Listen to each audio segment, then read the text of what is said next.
வாசுகி வம்சத்தை சேர்ந்த ஏன் மேல பகைய சாதிக்கிறது உனக்கு தான் பிரச்சனையை கொடுக்கும். புழுங்கு மரியாதை எங்க இருந்து போயிடு. இந்த வாசுகி வம்சம் எல்லாம் எனக்கு இப்ப முக்கியம் இல்ல. இல்ல குடுங்க, நான் பேசுறேன். ஹலோ, என் பையனுக்கும் மருமகளுக்கும் ஏதாவது ஆச்சுன்னா நான் உங்களை சும்மா விட மாட்டேன். கேஸ் போடுவேன், கோர்ட்டுக்கு இழுப்பேன் உங்களை. எங்களுக்கு எதுவும் ஆகல, நாங்க நல்லா தான் இருக்கோம். அது எப்படி? டாக்டர் யாரும் இன்னும் வரலையே, அதுக்குள்ள எப்படி குணமாச்சு?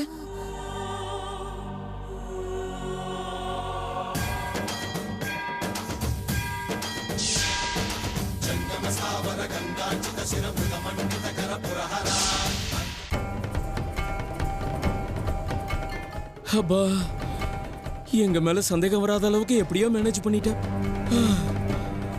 யார இந்த ராஜியை தனியா ரூமுக்கு வான்னு சொல்லிட்டு தானே வந்தேன், அதுக்குள்ள இவன் எங்க போனா?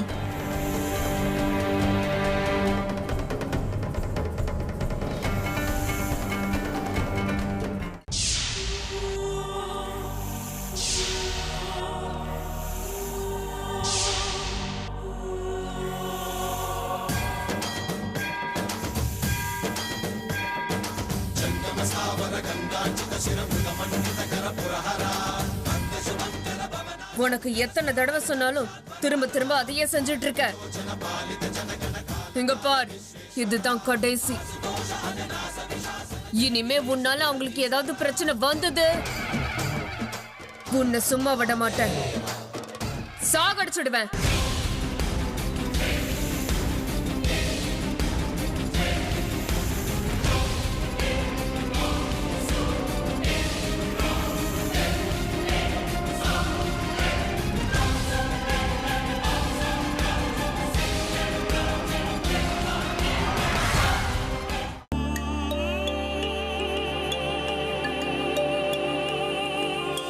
கருணா, ஒரு நிமிஷம். சொல்லுங்கப்பா. நம்ம பிசினஸ் பார்ட்னர் விக்ரம் இருக்காரு இல்லையா, அவர் வீட்டுக்கு போயிட்டு வரியா? விக்ரம் வீட்டுக்காப்பா? எதுக்கு? நாளைக்கு நடக்க போற அர்ஜுன் என்கேஜ்மெண்ட்டுக்கு அவங்களே இன்வைட் பண்ணப்பா.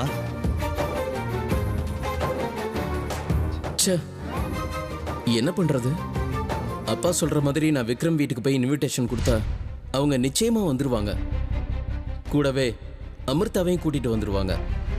இந்த அர்ஜுன் வேற இன்னும் அமிர்தாவை மறக்காமலே இருக்கான். இந்த நேரத்துல அமிர்தா அர்ஜுன் முன்னாடி வந்து நின்னா அர்ஜுன் கடைசி நேரத்துல நிச்சயதார்த்தத்தை கேன்சல் பண்ண வாய்ப்பு இருக்கு.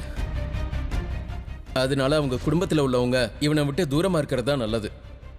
எஸ், இது ஒரு வகையில் எனக்கு நல்லதுதான். அப்பா விக்ரம் சார் வீட்டுக்கு போய் எல்லாரையும் கூப்பிட்டு சொல்லியிருக்காரு. கரண் அவங்க வீட்டுக்கு போய் இன்வைட் பண்ணா அவங்க வராம இருக்கவே மாட்டாங்க. அவங்க கூட அமிர்தாவும் நிச்சயமா வருவாங்க.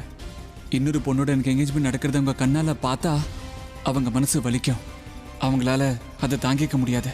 நிச்சயமா என்னை காதலிக்கிறேன்னு அப்பா அவங்க ஒத்துப்பாங்க. கடவுளே, நிச்சயமா அமிர்தோட மனசுல என் மேல காதல் இருந்தா நாளைக்கு அவ இங்க வரணும். அதுக்கு நீ தான் வழி பண்ணணும். கருணா, என்னடா யோசிக்கிற? சாரிப்பா, இன்னைக்கு அவங்க வீட்டுக்கு என்னால போக முடியாதுப்பா. ஏன் முடியாது? ஜஸ்ட் half an hour தானே, போயிட்டு வந்துடுறா. இல்லப்பா, எனக்கு இன்னைக்கு நிறைய வேலை இருக்குப்பா. அதுவும் இல்லாம அவங்கள என்கேஜ்மெண்ட்டுக்கு கூப்பிடணும்னு ஒன்றும் அவசியம் கிடையாது. ஏன்டா இப்படி சொல்ற நீ? இப்போ அவர் நம்ம பிசினஸ் பார்ட்னர், கூப்பிடாம இருந்தா நல்லா இருக்குமா சொல்லு? அதெல்லாம் ஒன்றும் ஆகாதுப்பா.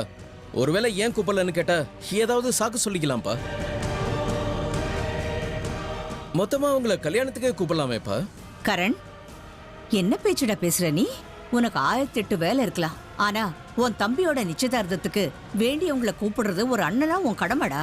அதை விட்டுட்டு வேலை இருக்கு அது இதுன்னு சாக்கு சொல்லிட்டு இருக்க. அம்மா, கருணா எப்பவுமே என் வார்த்தையை மறுத்து பேசினது இல்லை. அவனுக்கு இன்னைக்கு ஏதோ முக்கியமான வேலை இருக்கு. இல்ல வேற ஏதோ யோசனையெல்லாம் அப்படி பேசியிருக்கலாம். பரவாயில்ல, விடுங்கம்மா. விஷ்ணு, அது அப்படி இல்லடா. அம்மா, பரவாயில்ல, விடுங்க. கருணா, நீ போப்பா. சரிப்பா. அப்பா, என்னோட என்கேஜ்மெண்ட்டுக்கு உங்களோட பிஸ்னஸ் பார்ட்னரையும் ஃபேமிலியும் கூப்பிட மாட்டீங்களாப்பா? கூப்பிடணும் அர்ஜுன், ஆனா என்ன பண்றது? கருணா கிட்ட சொன்னதுக்கு அவனுக்கு ஏதோ வேலை இருக்கு, போக முடியாதுன்ட்டான். சரி, நானே போலான்னா எனக்கும் ரொம்ப வேலை இருக்குடா இப்போ. என்ன பண்றது? ஒரு வேலை செய்யறியா? அவங்க வீட்டு அட்ரஸ் கொடுக்குறேன், நீயே பர்சனலா போய் அவங்கள இன்வைட் பண்ணிட்டு வந்துடுறேன். அது வந்து அப்பா நானா ஏண்டா உனக்கு ஏதாவது வேலை இருக்கா? இல்ல வேலைலாம் எதுவும் இல்லை. ஆனா எனக்கு தான் என்கேஜ்மெண்ட். நானே போய் எப்படி கூப்பிடுறது? அது அந்த அளவுக்கு நல்லா இருக்காதேப்பா. வீட்ல இருந்து பெரியவங்க யாராவது போய் கூப்பிட்டா நல்லா இருக்கும் இல்லப்பா?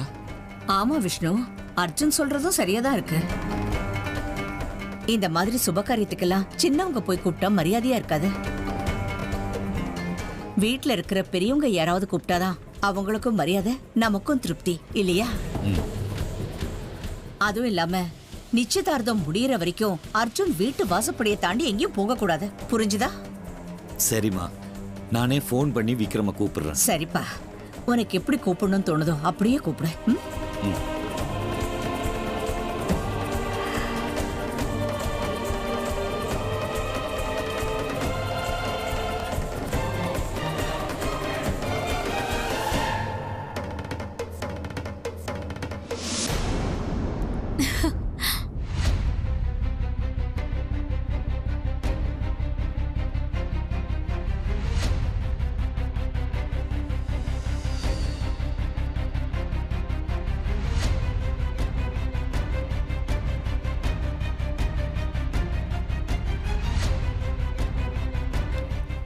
நாளைக்கு என் கூட உனக்கு என்கேஜ்மெண்ட். ஆனா இப்பவும் அந்த அமிர்தாவோட போட்டோவை கையில எடுத்து வச்சிட்டு இருக்க. இன்னும் அவளையே மனசுல நினைச்சிட்டு இருந்தா என்ன அர்த்தம்? ச்சே.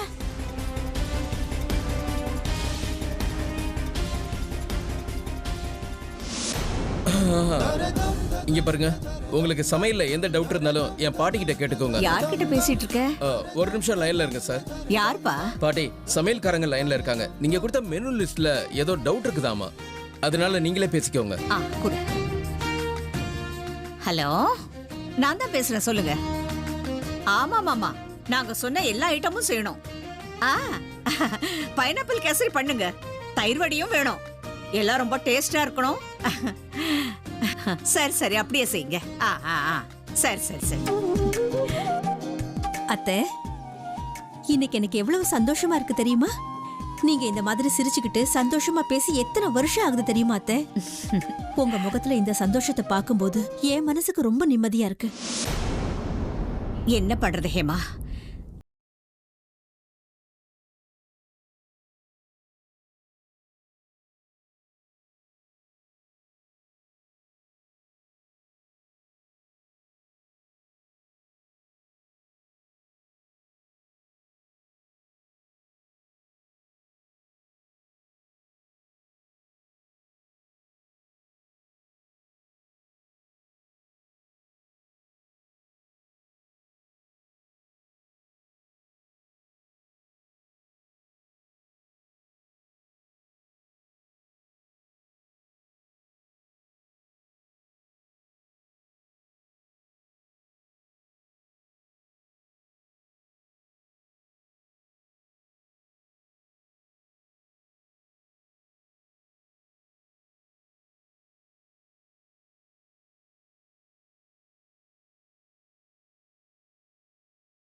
மயூரி,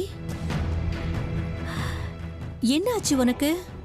நாங்கள்லாம் உனக்கு என்கேஜ்மெண்ட்னு சுறுசுறுப்பா சந்தோஷமா எல்லா ஏற்பாடையும் செஞ்சுக்கிட்டு இருக்கோம்.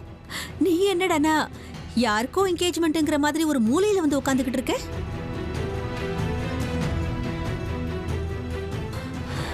என்னாச்சுமா உனக்கு? இங்க பாரு, நீ யாரை கல்யாணம் பண்ணிக்கணும்னு ஆசைப்பட்டியோ அவன் கூட தான் உனக்கு நிச்சயதார்த்தம். அப்படி இருக்கும்போது மான் குட்டி மாதிரி நீ வீடு முழுக்க துள்ளி குதிச்சு ஓட வேண்டாம். ஆனா நீ என்னடானா இதுக்கும் எனக்கும் எந்த சம்பந்தமும் இல்லங்கிற மாதிரி இப்படி உட்கார்ந்துட்டு இருக்க? ஆ? இவ ஏன் இப்படி ரூமுக்குள்ள வந்து சோகமா உட்கார்ந்துட்டு இருக்கான்னு எனக்கு தெரியும் ஹேமா. அத்தை உங்களுக்கு தெரியுமா இவ ஏன் இப்படி உட்கார்ந்துருக்கா? இவ வீட்ல இருந்து யாருமே வரலன்னு இவளுக்கு வருத்தம். நான் என்ன பண்றது சொல்லு? குடும்பத்தோட ஆஸ்திரேலியா போயிட்டாங்க. நான் ஃபோன் பண்ணி விஷயத்த சொன்னேன். ரொம்ப சந்தோஷப்பட்டாங்க. ஆனா இப்ப எங்களால வர முடியாது. அதனால என்கேஜ்மெண்ட்டை ஒரு வாரம் தள்ளி போட முடியுமான்னு கேட்டாங்க. அப்படியா? இப்ப நம்ம என்ன பண்றது அத்தை? என்கேஜ்மெண்ட்டுக்கு நம்ம எல்லா ஏற்பாடையும் செஞ்சிட்டோமே. இந்த நேரத்துல என்கேஜ்மெண்ட்டை தள்ளி போடணும்னா எப்படி அத்தை? கவலைப்படாத ஹேமா. மயூரியோட அப்பா அம்மா கிட்ட நான் பேசிட்டேன். என்கேஜ்மெண்ட்டை நீங்களே பண்ணிடுங்கன்னு சொன்னாங்க. ஆனா கல்யாணத்துக்கு மட்டும் நிச்சயமா அவங்க எல்லாம் வந்துருவோன்னு சொன்னாங்க. அவங்க ஒத்துக்கிட்டாங்கிறதுக்காக பிறந்த வீட்ல இருந்து யாரும் வராம நாம என்கேஜ்மெண்ட் பண்றது என் மனசுக்கே ஏதோ வருத்தமா தான் இருக்கு அத்தை. நாம என்ன பண்ண முடியும் ஹேமா? அர்ஜுனை காப்பாத்திக்கிறது தான் நமக்கு முக்கியம். மயூரிக்காக நமக்காக இந்த நிச்சயதார்த்தம் நடந்தே ஆகணும். பாரு மயூரி, நிச்சயதார்த்தத்துக்கு உங்க அப்பா அம்மா வரலையேன்னு நீ வருத்தப்பட வேண்டாம். அவங்க நிச்சயமா கல்யாணத்துக்கு வந்துருவாங்க, சரியா? ஐயோ பாட்டிமா, அவங்க என் கல்யாணத்துக்கு வரலனாலும் நான் கவலைப்பட மாட்டேன். அப்புறம் எதுக்கு இப்படி வருத்தமா உட்கார்ந்துருக்க? அத்தை, நான் உங்க பையனை கல்யாணம் பண்ணிக்க போறேன். நாளைக்கு எங்க 2 பேருக்கும் என்கேஜ்மெண்ட். ஆனா இந்த நிமிஷம் வரைக்கும் அவன் என்கிட்ட சரியா பேச மாட்டேங்கிறான். வருங்கால மனைவின்னு என் மேல கொஞ்சம் கூட பாசமே காட்ட மாட்டேங்கிறான். இப்படியே இருந்தா கல்யாணத்துக்கு அப்புறம் அவன் கூட எப்படி நான் சந்தோஷமா இருக்க முடியும்? வாழ்க்கை முழுக்க அவன் மனசுல இடம் பிடிக்கிறதுக்கே என் காலம் போயிடும்னு எனக்கு தோணுது. ஐயோ கடவுளே, பைத்தியமா நீ? இந்த சின்ன விஷயத்துக்காக இப்படி வருத்தப்பட்டு ரூம்குள்ள வந்து உட்காருவியா? மயூரி, நீ எதை பத்தியும் கவலைப்பட வேண்டாம். கல்யாணத்துக்கு அப்புறம் எல்லாம் தன்னால சரியாயிடும். இத்தனை நாளா அர்ஜுன் கல்யாணமே வேண்டான்னு சொல்லிக்கிட்டு இருந்தான். ஆனா யாரும் எதிர்பார்க்காத அளவுக்கு கல்யாணத்துக்கு ஓகேன்னு சொல்லிட்டான். ஏன் சொல்லு? ஏன்னா அவனுக்கு உன்னை ரொம்ப பிடிக்கும் மயூரி. சும்மா பிடிக்காத மாதிரி நடிக்கிறான், அவ்வளவுதான். எல்லாம் சரியாயிடுமா? ரொம்ப யோசிக்காத. அத்தை, லஞ்சுக்கு நேரம் ஆகுது, நம்ம போய் சமைக்கலாம் வாங்க.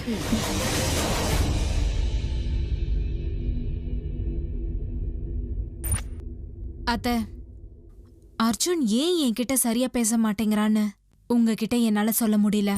ஆனா அவன் மனசுக்குள்ள இருக்கிற அமிர்தாவோட ஞாபகத்தை நான் தூக்கி எறிய வைக்கணும். அப்பதான் அர்ஜுன் முழுசா எனக்கு சொந்தமாவான். அதுக்கு நான் ஏதாவது பண்ணியே ஆகணும். பண்ணுவேன்.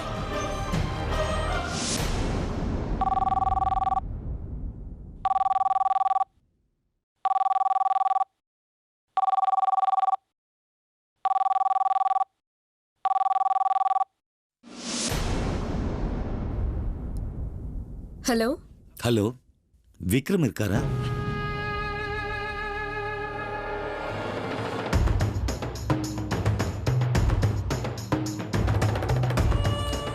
நீங்க யார் பேசுறது? அமிர்தாவா? நான் விஷ்ணு பேசுறேம்மா. உங்க அப்பா வீட்டில் இருக்காரம்மா?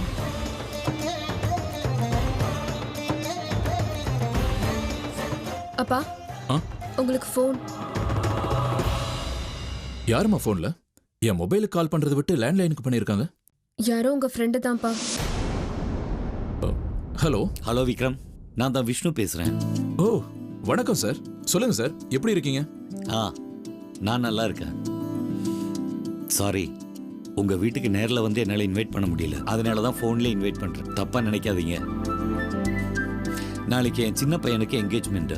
நீங்களும் உங்க ஃபேமிலியும் கண்டிப்பா ஃபங்க்ஷன்ல கலந்துக்கணும். கண்டிப்பா வர்றோம் சார். அது சரி, இப்போ உங்க சின்ன பையன் என்ன பண்ணிட்டு இருக்காரு? உங்க ஆபீஸ்க்கு வந்துகிட்டு இருக்காருல்ல? வந்துட்டு இருக்கான். ஒர்க்ல இப்போ அவன் ரொம்ப இன்ட்ரெஸ்ட் காட்டுறான். எல்லா வேலையும் செய்கிறான், எனக்கு ரொம்ப ஹெல்ப்ஃபுல்லாக இருக்கான். இன்ஃபேக்ட் சில டிசைன்ஸ் எல்லாம் அவனே பண்ணியிருக்கான். ஆரம்பத்தில் அவன் வேலை எதுவும் செய்ய மாட்டான்னு நினச்சிட்டு இருந்தேன். ஆனால் எனக்கே தெரியாமல் வேற ஒரு இடத்துல வேலைக்கு போயிருக்கான் இவன். அப்படியா? எதுக்கு? அவன் உங்க ஆஃபீஸ்லேயே வந்து வேலை செய்யலாம் இல்லையா? பட் அவனுக்கு ஃபர்ஸ்ட் டைம் என்கிட்ட வேலை செய்யறதுக்கு ஏதோ சங்கோஜமாக இருந்திருக்கு போல் இருக்கு. அதனால வேற இடத்துல வேலைக்கு செஞ்சு அங்கே எல்லாம் கற்றுக்கிட்டு எக்ஸ்பீரியன்ஸ் கிடைச்ச பிறகு என்கிட்ட ஜாயின் பண்ணணும்னு அவன் ஆசைப்பட்டிருக்கான். அதுவும் நல்ல ஐடியா தானே. எப்படி பார்த்தாலும் உங்க பையன் ரொம்ப தன்மான முடியும் போல இருக்கு. இன்னைக்கு இல்லைனாலும் நாளைக்கு உங்க கம்பெனியை உங்க 2 பசங்களும் தானே பாத்துக்க போறாங்க. அது ரொம்ப ரொம்ப கரெக்ட். நாளைக்கு மறக்காம என்கேஜ்மெண்ட்டுக்கு வந்துடணும். கண்டிப்பா வந்துடும் சார். ஓகே, பாய். பாய்.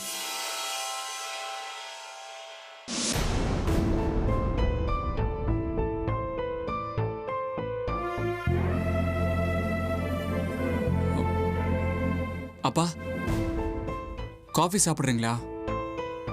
வேண்டாம்.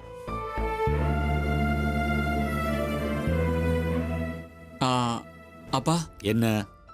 அது வந்து ஒன்றும் இல்லைப்பா. அது அது இதுன்னு பீடிக்க போடாம நேரடியா விஷயம் என்னன்னு சொல்லு.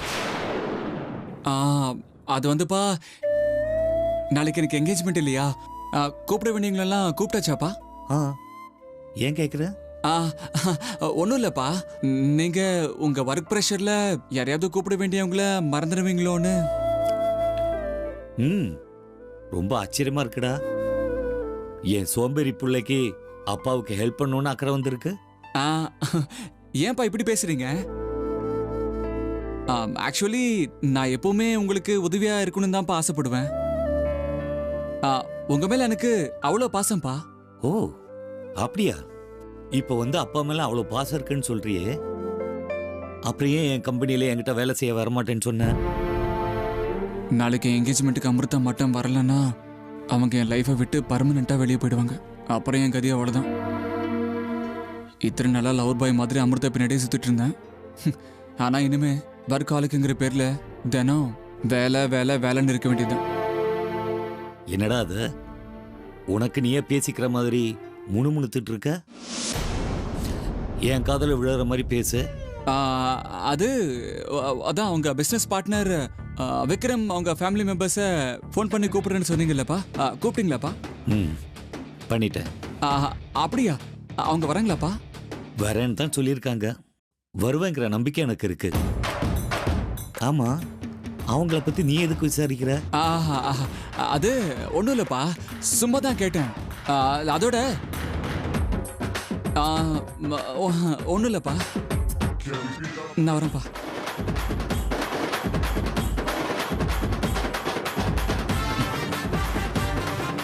கருணாவை புரிஞ்சுக்கிறது ரொம்ப சுலபம். ஆனா என் 2வது புள்ள அர்ஜுனை புரிஞ்சுக்கிறது எப்படின்னு தான் இன்னை வரைக்கும் எனக்கு தெரியல. என்ன இருந்தாலும் என் புள்ள இல்லையா, என்ன மாதிரியே சில விஷயங்களை வெளியே சொல்ல மாட்டான்.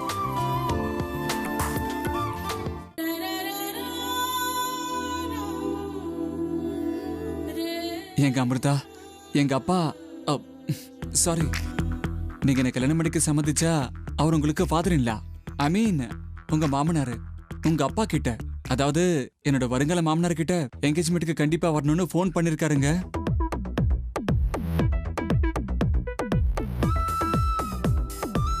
உங்க அப்பா அம்மா என்னோட என்கேஜ்மெண்ட்டுக்கு வரும்போது நீங்க வராம இருப்பீங்களா? நான் யாரோ ஒரு பொண்ணோட என்கேஜ்மெண்ட் பண்ணிக்கிறத பார்த்து உங்களுக்கு கோபம் வந்து உங்க மனசுல என் மேல இருக்கிற காதல் எரிமலையா வெடிச்சு சதறி இந்த என்கேஜ்மெண்ட்டை நடக்க விட மாட்டேன், அர்ஜுன் எனக்கு தான் சொந்தம்னு சொல்லுவீங்க, என் மேல உரிமை கொண்டாடுவீங்க. கடைசியில் என்னோட என்கேஜ்மெண்ட்டை நீங்க கேன்சல் பண்ணிடுவீங்க. ப்ளீஸுங்க அமிர்தா, என்கேஜ்மெண்ட்டை கேன்சல் பண்ணுங்க. எத்தனையோ கல்யாணங்கள் தாலி கட்டுற நேரத்துல கூட கேன்சல் ஆயிருக்குல்ல, அதே மாதிரி நீங்க என்னோட என்கேஜ்மெண்ட்டுக்கு வந்து என்னோட என்கேஜ்மெண்ட்டை கேன்சல் பண்ணுங்க அமிர்தா. இந்த வீட்டு மருமகளா, என் செல்ல பொண்டாட்டியா நீங்க தான் வரணும் அமிர்தா. கெஞ்சி கேட்டுக்கிறேங்க. இத பாருங்க அமிர்தா, கண்டிப்பா என்னோட என்கேஜ்மெண்ட்டுக்கு நீங்க வரணுங்க. எனக்கு தெரியுங்க, நிச்சயமா நீங்க வருவீங்க. நீங்க வருவீங்கிற நம்பிக்கை எனக்கு இருக்கு. ஒருவேளை தப்பி தவறி நீங்க வரலன்னா நீங்க வர்றதுக்காக நான் செய்ய வேண்டியது எல்லாமே கண்டிப்பா செய்வேங்க. நீங்க என்கேஜ்மெண்ட்டுக்கு வர மாதிரி நான் செஞ்சே தீருவேங்க.